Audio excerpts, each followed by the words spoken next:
Bienvenue sur Level Up Basketball. Aujourd'hui, c'est l'Euroleague Up.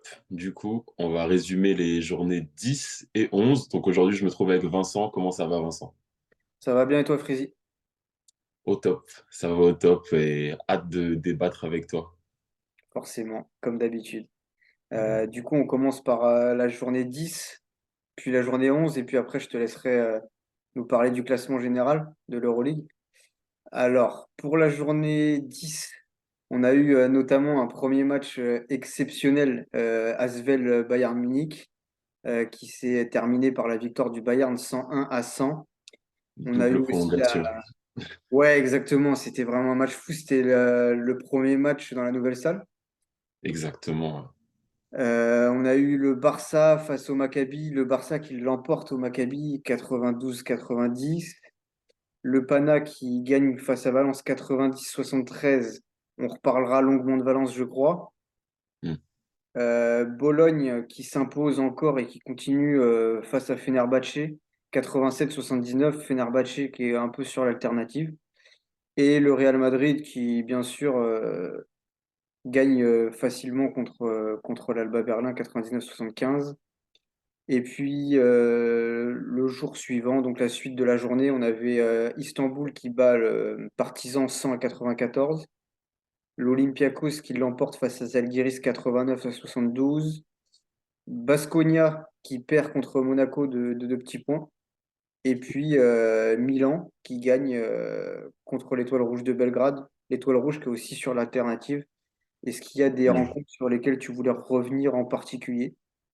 Les deux rencontres impliquant des équipes françaises. De l'Asvel, on a un peu parlé déjà. Le scénario de fou pour un match d'ouverture dans une nouvelle salle. Enfin, ça a été en double prolongation. Pour ceux qui n'ont pas suivi le match, je vous conseille de même revoir le résumé. Ça va, Ah ouais, vous allez en prendre plein les yeux. Un gros Geoffrey Lauvergne.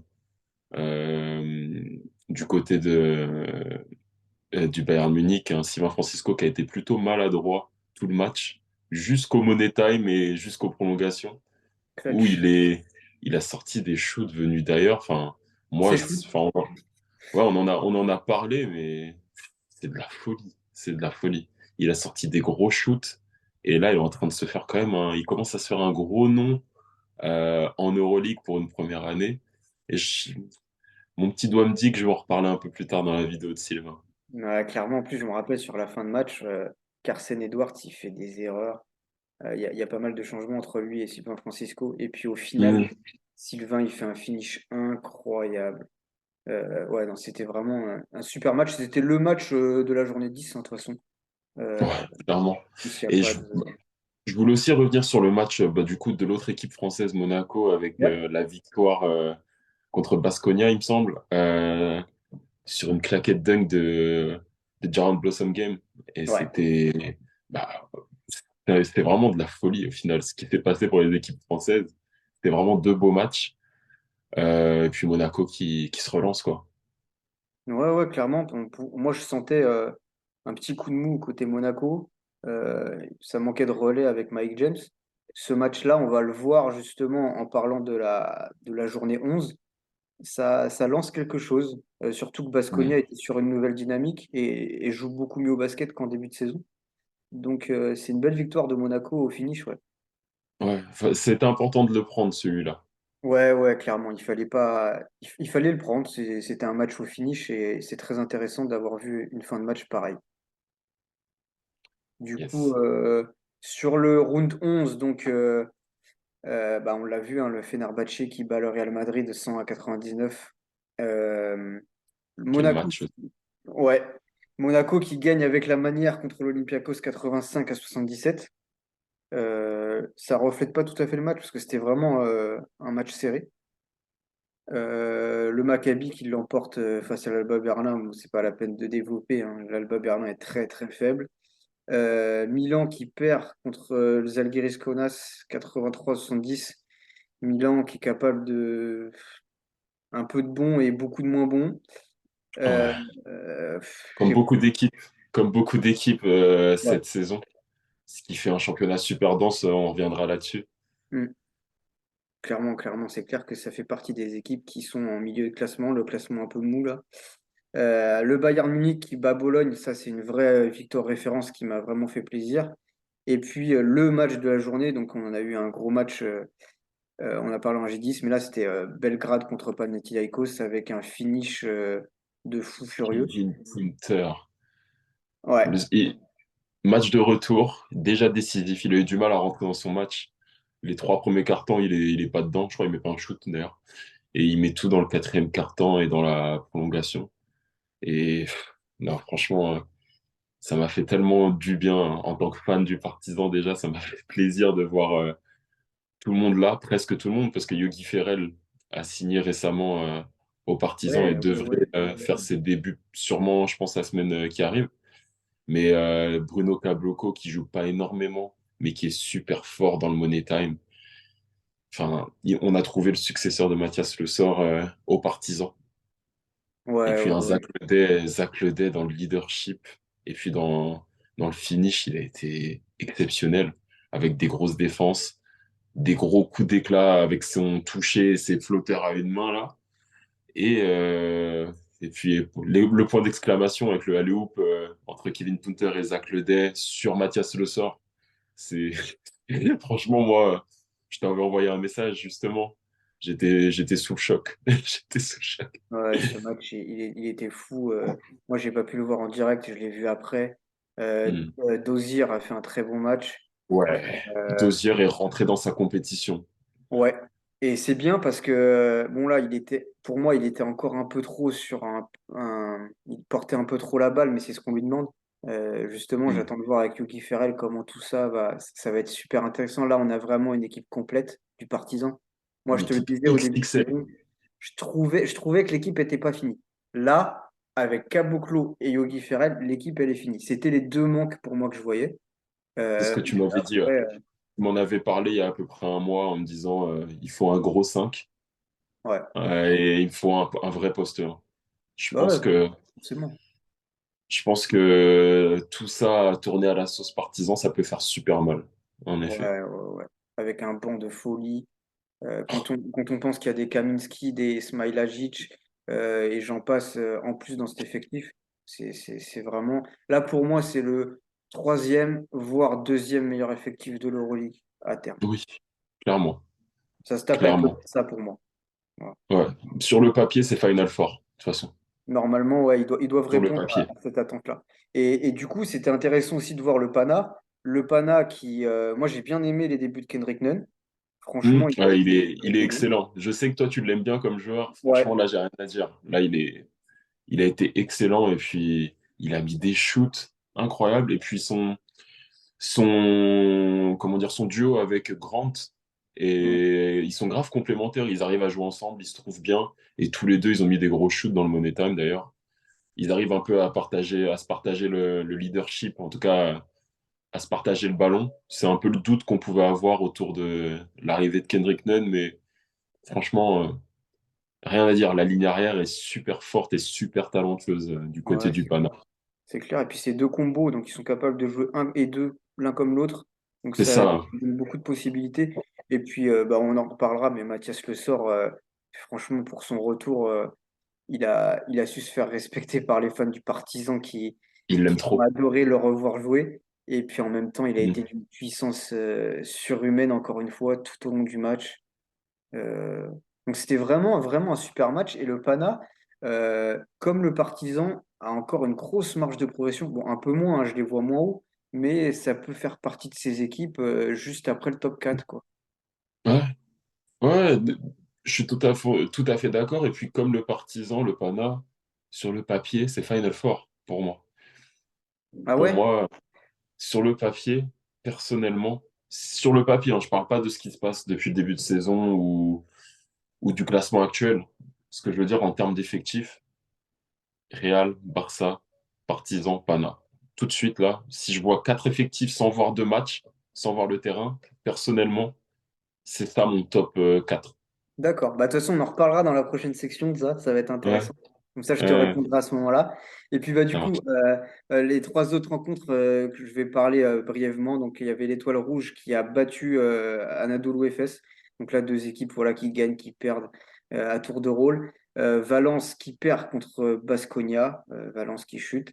Et le Barça qui gagne seulement de 9 points, j'ai envie de dire, face à l'Asvel. L'Asvel qui a été, qui a fait un bon match, hein, je trouve. Faut Ils leur ont donner mis du leurs armes. crédit. Faut leur Hmm. donner du crédit, hein. Enfin, tenir le Barça à moins de 10 points, c'est quand même une grosse performance dont on n'était pas capable. Enfin, on pouvait pas prédire que l'Asvel allait faire ça il y a un mois et demi, quoi. Ah, c'est clair, c'est clair. Ils étaient très loin de là. Bah ouais, ouais. Donc, je vais faire un petit point sur le classement. Euh, je vais commencer du bas vers le haut pour changer un peu. Donc, à la dernière position, avec une seule victoire et 10 défaites, on retrouve l'Alba Berlin. Ça va être compliqué. Franchement, on l'avait un peu annoncé aussi au début de saison, ça va être compliqué. Juste devant, on a l'Asvel avec 2 victoires, 9 défaites. Une équipe de l'Asvel qui a gagné 2 fois, mais qui perd des matchs. Mais c'est plutôt encourageant. Je sais pas ce que tu en penses. Moi, j'en avais parlé dans le précédent podcast, c'est encourageant forcément. Maintenant, jusqu'à quel point, toutes les 16 équipes, elles me paraissent tellement au-dessus de l'Asvel quand même, malgré Oui, ces oui, je suis progrès, d'accord. que je les vois pas remonter plus haut, tu vois. Il faut plus qu'ils regardent derrière que devant, limite, malgré tous les efforts qu'ils font. Oui, par rapport au niveau des équipes d'au-dessus, c'est vrai que enfin, juste au-dessus, il y a l'Étoile Rouge, mais l'Asvel, faut pas oublier que le coach est nouveau et il n'a pas choisi son effectif et il faut qu'il se rôde lui aussi.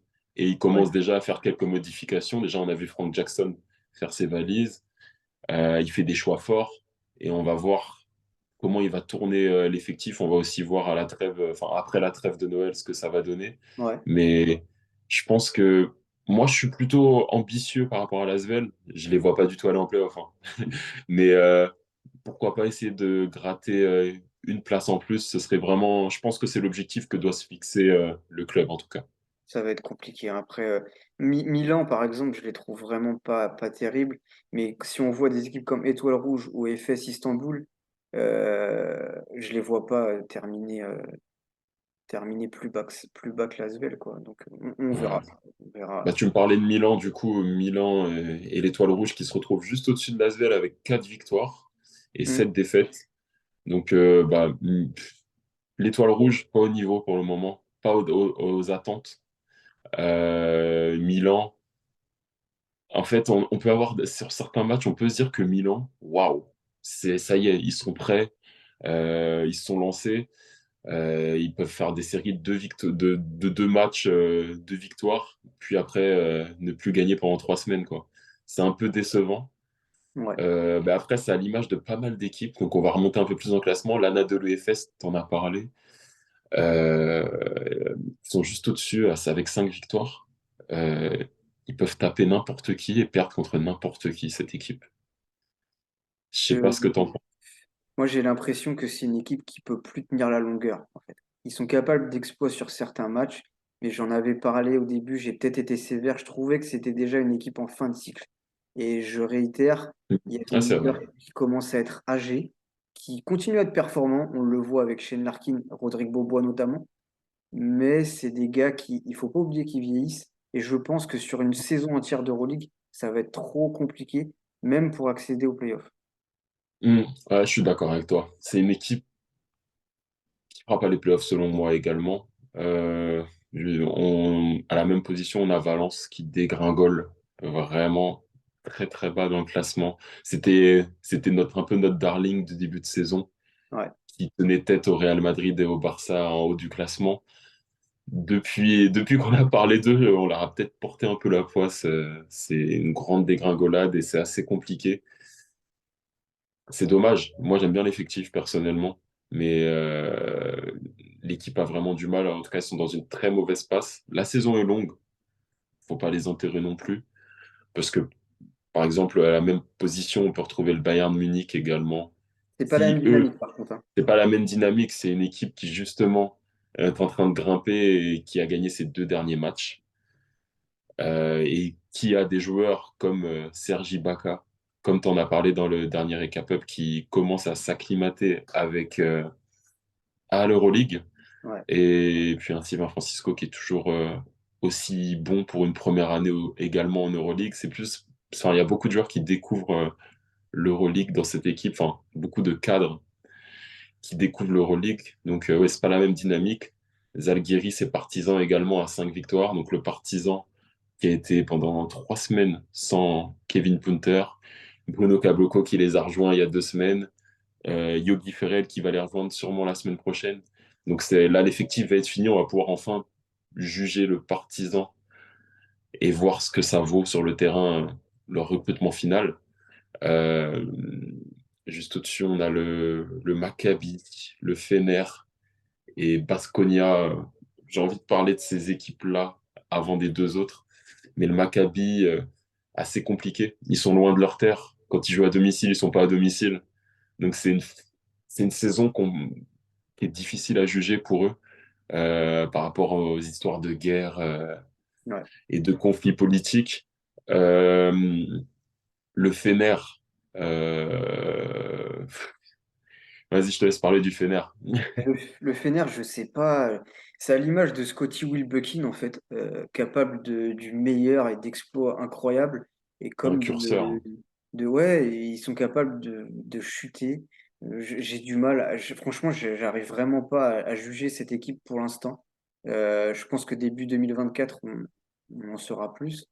Il y a vraiment des joueurs que j'aime bien, mais je pense que ça manque de grosses armes quand même pour aller plus haut. Et je trouve qu'ils s'en sortent très bien, en fait, d'être à cette position-là.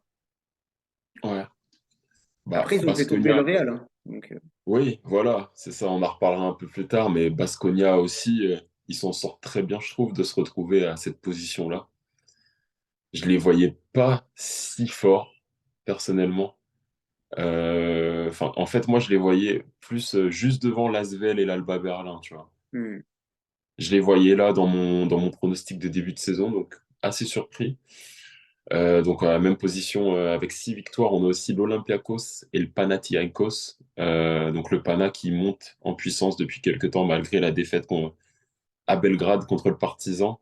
Et l'Olympiakos qui a chuté face à Monaco. C'est des défaites qui auraient pu les mettre sur le podium, en fait. Donc, c'est des équipes sur qui on va devoir compter et qui vont vouloir grimper encore plus haut.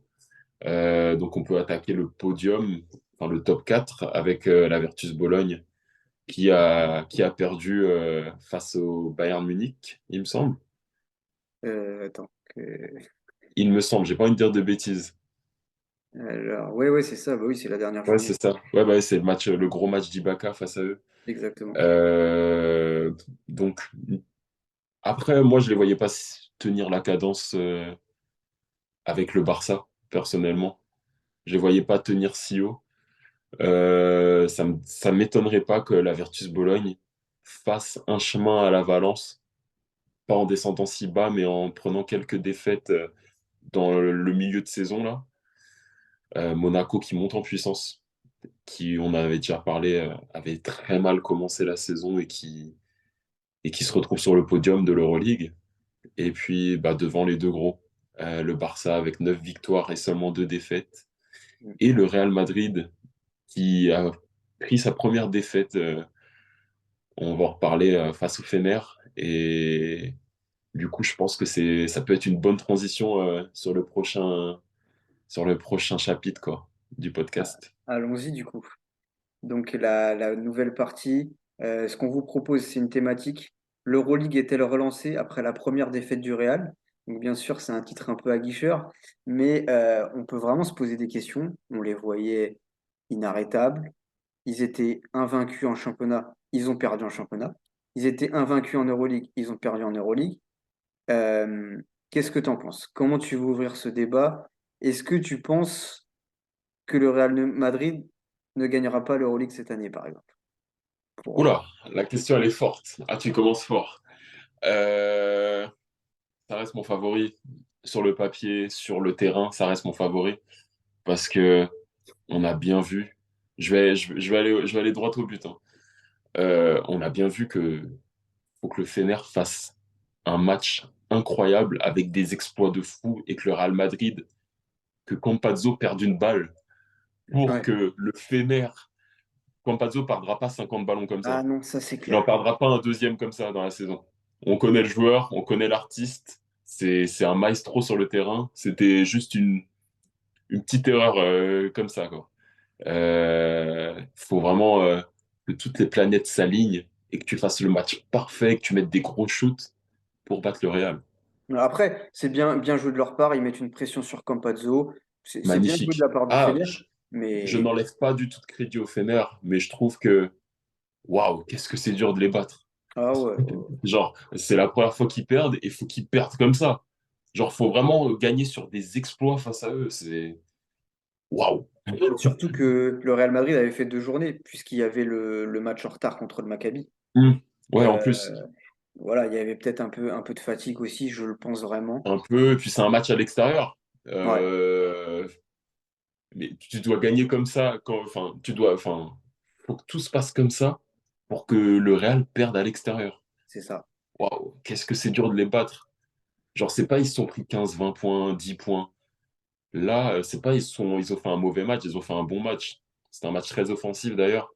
Mais d'ailleurs, le Real, je tiens à souligner, meilleure attaque d'Euroleague. Euh, mais Ouais. waouh, waouh, qu'est-ce que c'est dur de les battre. Donc pour moi, pour répondre à ta question, ouais, le Real restera champion. Bah, moi, c'est pareil, en fait. Pour moi, ça relance l'Euroleague. On savait qu'ils allaient perdre au bout d'un moment, faut pas déconner. Mais ça relance quand même l'Euroleague dans le sens où je pense qu'il y a des poursuivants qui se disent, bon, ils sont quand Ils sont même prenables. prenables Ouais, et on va tout faire, on va encore travailler pour essayer de les mettre en difficulté comme le Fenerbahçe a pu le faire. ouais, Maintenant, on a parlé un petit peu précédemment là, de ce qu'on voyait dans le top 4. Euh, Moi, je vois largement le Real favori. Le Barça, pour moi, est derrière et a une longueur d'avance sur les poursuivants. Et ok. après, j'ai l'impression que énormément de choses sont possibles. Pour moi, Monaco est actuellement troisième, mais Monaco ne m'a pas donné assez de certitude pour me dire qu'ils sont au top 4. Donc après, tu m'en Ouais, parleras. Mais moi, pour moi, je mets à égalité Monaco, Pana, Olympiakos, Maccabi, Partizan en poursuivant. ok. Je suis totalement d'accord avec ça. Je mets les deux gros devant et je mets ces équipes-là juste derrière. T'as pas cité Virtus Bologne.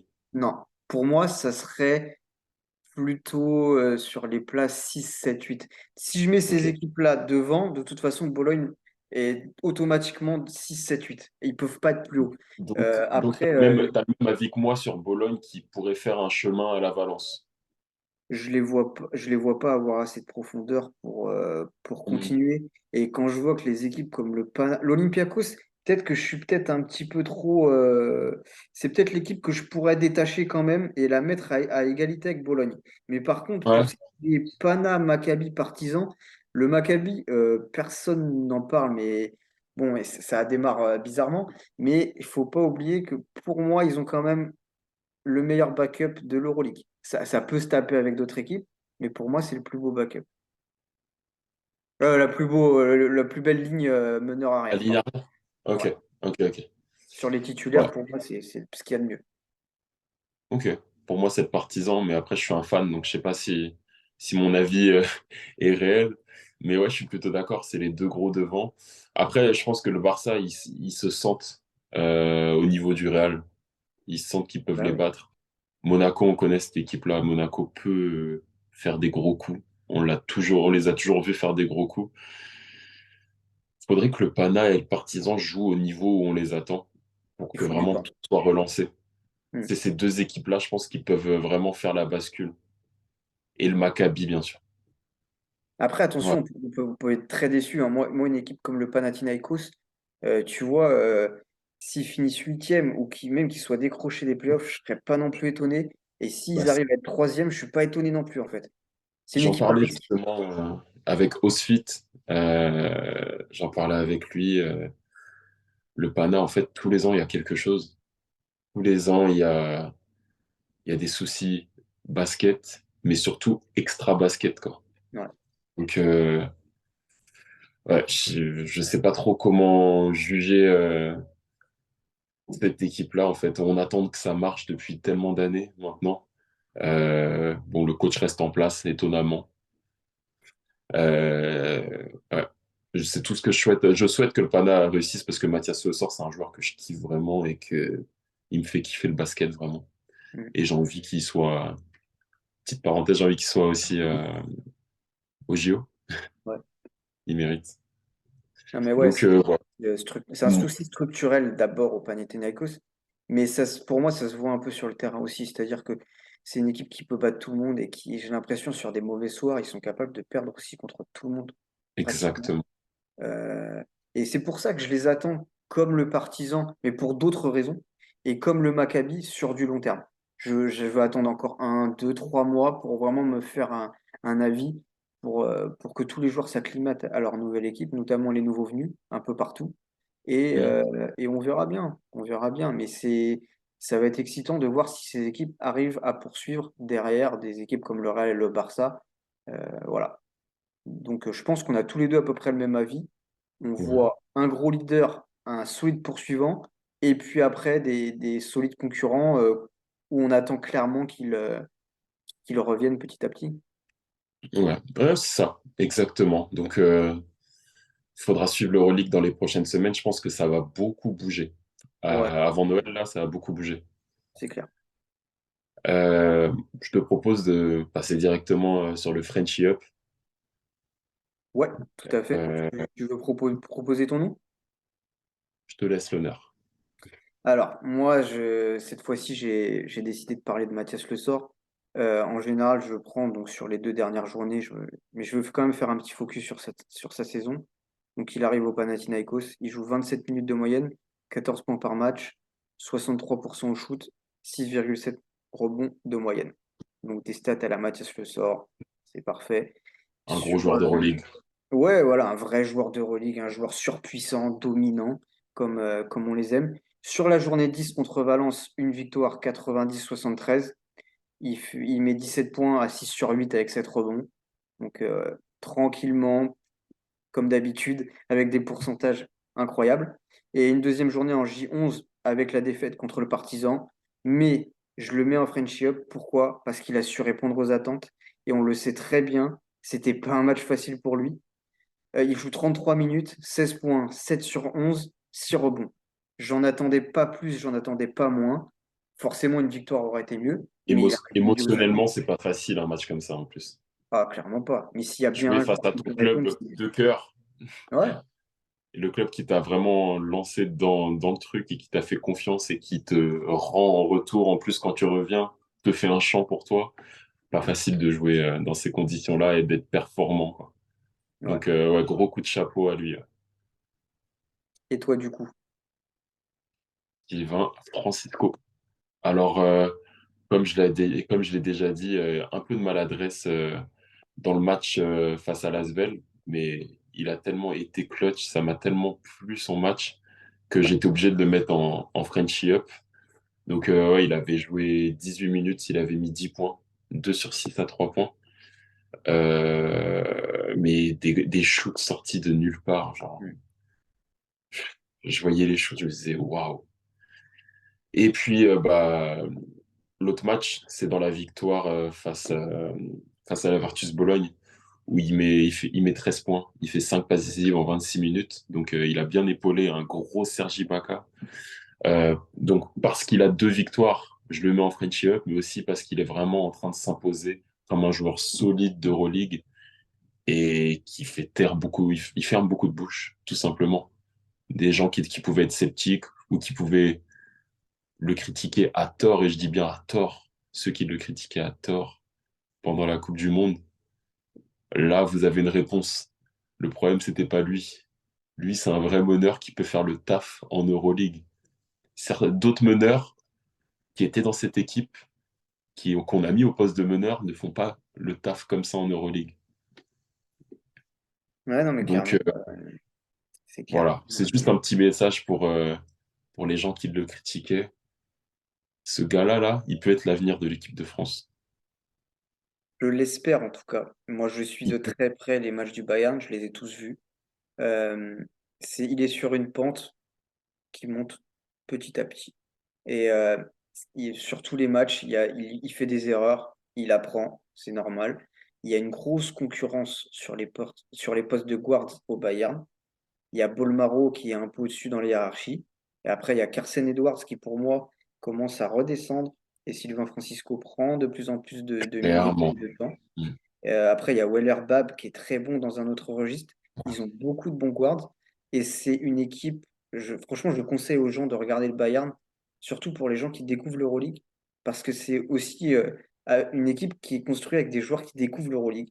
Et je trouve que Mm. c'est intéressant de voir le processus d'évolution que peut avoir cette équipe. Et pour moi, ils peuvent monter. Et s'ils vont en playoff cette année, ça serait super. Ouais, je veux rebondir par rapport à ce que tu as dit. Tu as dit pour les gens qui découvrent l'Euroleague, regardez l'Euroleague à travers le Bayern. Comme l'a dit Serge Ibaka cette semaine, il a fait une déclaration en disant que il avait plus de mal à performer sur la distance en Euroleague qu'en NBA. Parce qu'en NBA, il y a des matchs sur lesquels tu peux te reposer. En Euroleague, c'est un peu différent. Chaque match, c'est les playoffs. Parce que chaque victoire est importante. Tu peux pas laisser un ou deux matchs comme ça, sinon ta saison, elle est quasiment foutue des fois, si tu perds contre les mauvaises équipes. Et il a bien précisé qu'il y a plus de talent en NBA, mais que Ouais, le jeu collectif et surtout l'engouement est beaucoup plus compliqué d'adaptation en Europe, quoi. je crois que c'est Donc, ça. et par rapport à Sylvain, en fait, c'est comme nous disait Mathieu Gauzin dans le podcast, dans le Players Up, que vous pouvez d'ailleurs retrouver sur cette chaîne YouTube et sur cette chaîne Spotify. Comme nous disait Mathieu, Sylvain, c'est un joueur qui est passé d'un joueur avec beaucoup d'erreurs à un joueur qui corrige qui purifie son jeu à la perfection. On le voit sur les deux matchs qu'il a fait en journée 10 et journée 11, il est super maladroit. Je crois que c'est 1/5 contre l'Asvel à 3 points ou 2/6. Et là, il fait 1/6 contre la Virtus Bologne. Mais il fait quand même des gros matchs et il finit les matchs. C'est ça, c'est important. Il finit les matchs comme un patron. Ouais, ouais, clairement. Et il finit toujours avec 5 passes ou quasiment 5 passes, quoi. Donc c'est vraiment intéressant. On l'a vu contre l'Asvel, il ne devait pas finir le match. Et c'est les Ouais. circonstances du match qui font qu'il est là, mais il est Et il a là, répondu. présent. Carsen Edwards, c'était complètement froid, ça s'est vu tout de suite. Il n'a pas répondu présent. Sylvain Francisco l'a fait. Il faut se rendre compte du mental qu'il faut pour arriver à faire une perf comme ça sur une fin de match en mettant deux shoots sur la tête de Geoffrey Lauvergne. Ouais. C'est des moments. Dans ton pays de naissance. Mmh, voilà, C'est de la folie. voilà. Voilà, ok. Bah, merci pour ce podcast, Vincent. C'était sympa de débattre avec toi. Ça, on était plutôt d'accord aujourd'hui. On était plutôt Franchement, d'accord. ouais, c'est ennuyant là. C'est Mais platonique. vous habituez pas tous à ce qu'on soit si Non. d'accord pour les prochains. Bon, en tout cas, merci à tous de nous avoir suivis. On se retrouve très vite pour de prochains podcasts. Vous pouvez tout retrouver, tout ce qu'on a fait avant là. Vous descendez en bas là. Il y a tout sur notre chaîne YouTube, sur notre chaîne Spotify. Restez branchés et à bientôt. Salut.